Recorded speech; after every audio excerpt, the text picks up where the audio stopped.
Retirement తర్వాత ప్రతి ఉద్యోగి తమ జీవితానికి ఎలాంటి ఆర్థిక ఇబ్బందులు లేకుండా సాఫీగా సాగిపోయేలా ముందుగానే ప్లాన్ చేసుకుంటారు.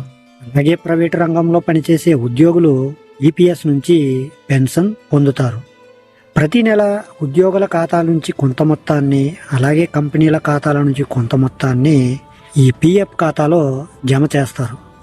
అయితే పదవీ విరమణ తర్వాత ఈపీఎఫ్ సభ్యులు ఎంత పెన్షన్ పొందుతారో ఈరోజు మనం ఈ వీడియో ద్వారా తెలుసుకుందాం.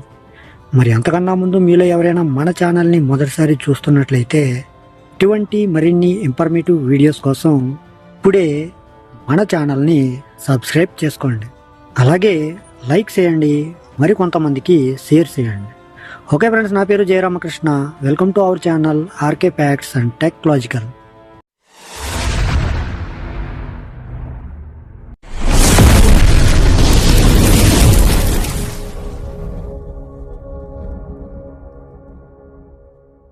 ఒక ఉద్యోగి జీతం 20,000 రూపాయలు ఉంటే 20,000 ఇంటూ 12% ఈజ్ఈక్వల్ టు 2,400 రూపాయలు ప్రతి నెల ఈపీఎఫ్ ఖాతాలో జమ చేయబడుతుంది.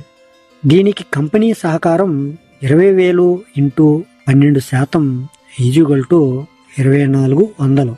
ఇందులో ఈపీఎస్ 15,000 ఇంటూ 8.33% ఈజ్ఈక్వల్ టు 1,250 రూపాయలు. ఇది ఈపీఎస్ గరిష్ట జీతం 15,000 రూపాయలపై లెక్కించబడుతుంది. 2,400 మైనస్ 1,250 ఈజ్ఈక్వల్ టు 1,150 రూపాయలు ఈపీఎఫ్లో జమ చేయబడుతుంది. అయితే 2,400 రూపాయలు ఉద్యోగి నుంచి, 1,150 రూపాయలు కంపెనీ నుంచి, మొత్తం 3,550 రూపాయలు నెలకు డిపాజిట్ చేయబడుతుంది. అలాగే ఈపీఎస్లో నెలకు 1,250 రూపాయలు జమ చేయబడుతుంది. 35 సంవత్సరాల తర్వాత, అంటే ఉద్యోగి పదవీ విరమణ తర్వాత ప్రతి నెల 3,550 రూపాయలు లెక్కించినట్లయితే అది సంవత్సరానికి 42,600 రూపాయలు అవుతుంది. 35 ఏళ్ల పాటు ప్రతి సంవత్సరం 8.25% వడ్డీతో 42,600 రూపాయలను లెక్కిస్తే అది 35 సంవత్సరాలకి 68.9 లక్షలు అవుతుంది. ఇక్కడ మీ డబ్బు అనేది ఈ ప్రతి సంవత్సరం పెరుగుతూనే ఉంటుంది. మొదటి సంవత్సరంలో ఉద్యోగి 42,600 రూపాయలపై 8.25% వడ్డీని పొందుతారు. అలాగే వచ్చే ఏడాది మీరు వడ్డీతో పాటు మునుపటి డబ్బును కూడా పొందుతారు.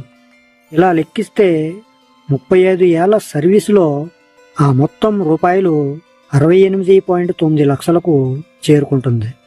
అలాగే ఈపీఎఫ్ నుండి 68.9 లక్షలు మరియు ఈపీఎస్ నుండి నెలకు 7,500 రూపాయలు అందుతుంది. సో ఫ్రెండ్స్, మరి నేను మీకు ఈరోజు చెప్పాలనుకున్న టాపిక్ అయితే ఇది. ఈ టాపిక్ అనేది మీకు నచ్చితే లైక్ చేయండి, అలాగే మరి కొంతమందికి షేర్ చేయండి. అలాగే ఇటువంటి మరిన్ని ఇన్ఫర్మేటివ్ వీడియోస్ కోసం మన ఛానల్ని సబ్స్క్రైబ్ చేసుకుని పక్కనే ఉన్న బెల్ ఐకాన్ని క్లిక్ చేసి ఆల్ అనే ఆప్షన్ని యాక్టివేట్లో పెట్టుకుంటే నా నుంచి వచ్చే ప్రతి వీడియో కూడా మీ వరకు చేరిపోతుంది.